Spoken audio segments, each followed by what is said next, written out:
kicked in. And so that's going to be a conversation today. I'm sure there's going to be questions about this idea of restrictive gifts. In some ways, there are two types of restrictive gifts. There's a restrictive gift that is kind of hopeful. I hope that you're able to use this in this way. And then there's a mandatory gift. You must. And so it's a difference between hope and must.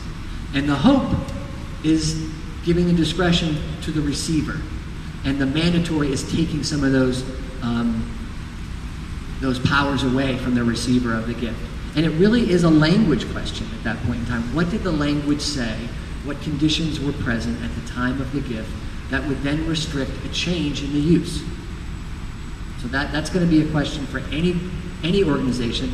Museums have special, obviously, challenges around that. But any organization receiving a gift is going to have the same issues. All right. The next thing that in the articles that I was reading about, it was this idea of CPREG, this idea of when can the conditions on the gift be modified to meet the current conditions of the situation.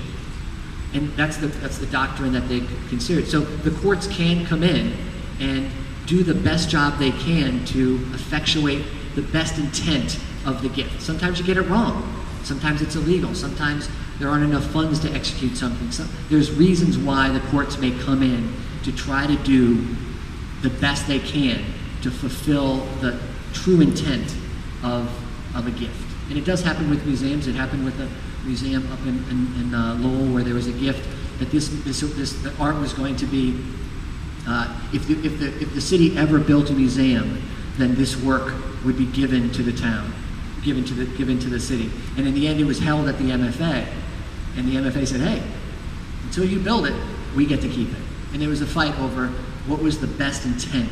If the museum was never built, could the city then take the artwork back and sell it and then build a museum? Did they have to keep it? Did they have to show it? And so these things happen all the time because gifts and language are imperfect, and sometimes the courts are needed to fulfill the ultimate intent of the gift. So that was kind of a good other piece. The other word that I heard kind of thrown around is the idea of moral rights. So Ronya thought it would be good just to kind of talk about what is a moral right. A moral right is the idea that the artist instills a piece of their soul, if you will, into the artwork, and that any purchaser of the work cannot destroy it, mutilate it, without really just can't do it. So there's actually this idea, there's actually came Duat Moral from France, that the owners of works of art that have achieved some type of cultural heritage no longer have the power to mess with cultural heritage. You are kind of a keeper, a fiduciary keeper of the work, but it does not give you the right to manipulate it, modify it, or change it anyway. It happens a lot in public art. You have a big sculpture or something that maybe over time the paint fades, and somebody wants to come in and says, "Hey, that was green, but I think white would look better based on the way things are." That can't be done. It's the artist's intent of picking that color. If that work is a recognized quality, then that work can never be changed by the owner of the work. So those are kind of four principles that I saw kind of running through this conversation. So again, I know this is more of a question piece, but I thought that was a good way to kind of build a common language as we talk about this stuff. Hi everyone, thanks for coming, and thanks to Ronya and to Professor Auslander for organizing this and for inviting us. As Jim just described, there are a number of parameters around how museums are organized and nonprofits like them, and what constraints the law places on their operations and who, namely the Attorney General, can do anything about it.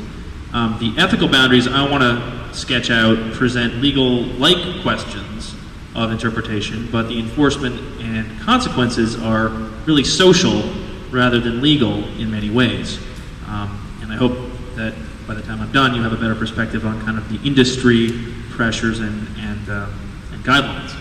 So museums operate in a pretty closely knit community, as you might expect. Art museums all the more so.